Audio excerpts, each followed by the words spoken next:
We also have a foundation that goes back to 1989 with the NCTM standards.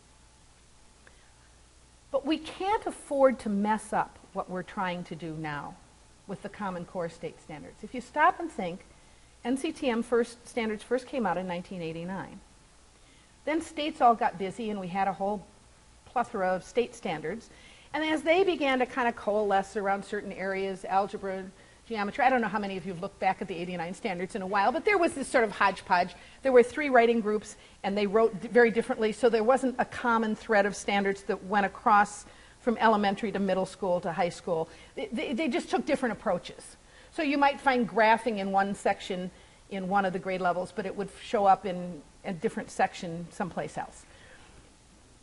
So in 2000, NCTM put out Principles and Standards for School Mathematics that sort of took a look at what the states were doing, streamlined it. We had common standards across the grade levels. It took until 2010 to get the Common Core state standards. If we mess this up, it's going to be a decade before anybody tries it again. It takes that long. So those of you who are as old as I was when I was first at IMSA, we won't talk about that, you have a decade. Some of you don't. Some of you won't be probably as active a decade from now. Some of you are just starting, so you know you're fine for a decade. You'll be part of the group that writes the next set. But this is an opportunity, and it's really important, I think, that we try to take that opportunity.